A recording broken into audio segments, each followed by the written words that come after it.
had noticed that I had some type of tremor in my hand. It especially kind of hit home when I was going home from church one Sunday, and a friend of mine was in the passenger seat, and he said, "Are you cold?"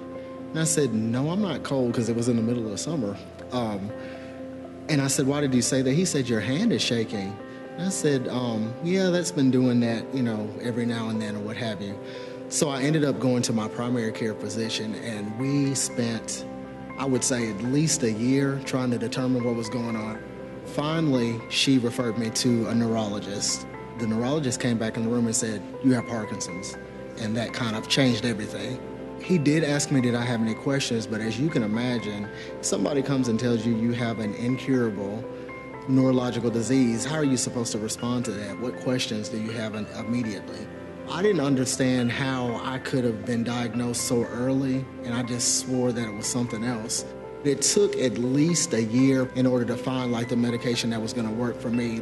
I have to take 3 pills 3 times a day. Probably the most prominent side effect of that is memory loss. On one hand, I have, do I want to feel better? Do I want my tremors to at least subside and to keep them at bay?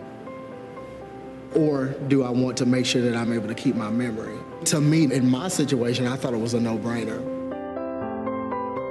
Probably the first time that I realized that I was actually depressed was the fact that I was having trouble getting out of the bed to go to work. I know people say, I wake up today and I just don't feel like going in, but I was feeling that way constantly on a significant, basis.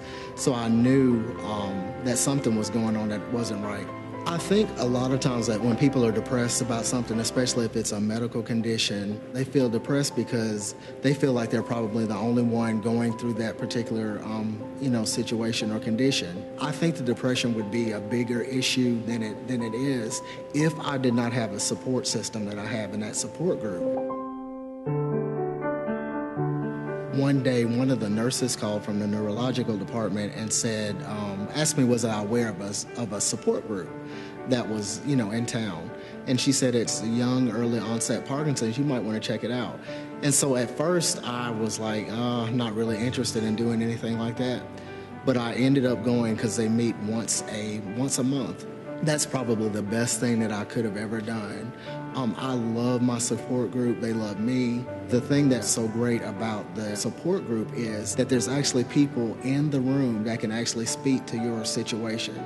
I couldn't just go up to one of my friends and say, I got up today and I just could not seem to get it together, or I couldn't stop my tremor from happening.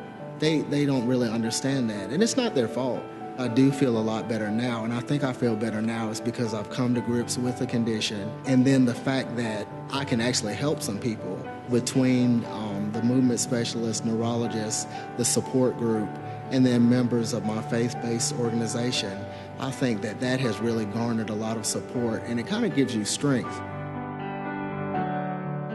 When I did start telling people, I told them because I knew that they were going to start wondering. You don't want people to treat you like a China doll, like you're going to break, It's already challenging enough to be around somebody that doesn't necessarily know of your diagnosis, but they see you have a tremor. There's always going to be those tough conversations that you need to have.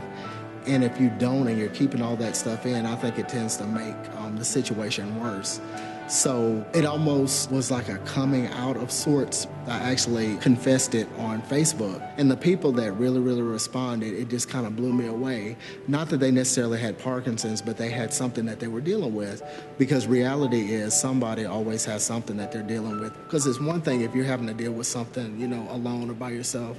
But it's another if somebody has to significantly, change their routine or change their life to take care of somebody else. I've had somebody walk up to me like a friend of mine's daughter. She said, "Uncle Mike, are you going to die?" And so how do you really respond to that? And then you don't want to scare a child, because she was asking a sincere question. So while, yes, I have thought about my own mortality, that's got to be the most difficult thing to think about. You're doing fine one day and you're dealing with it, and you might not be having that many symptoms, but you really don't know what the future holds. I don't know what the Parkinson's is going to look like 5 years from now, but I'm glad that I have additional opportunities trying to help individuals. And to be honest with you, that's the thing that really keeps me motivated and going.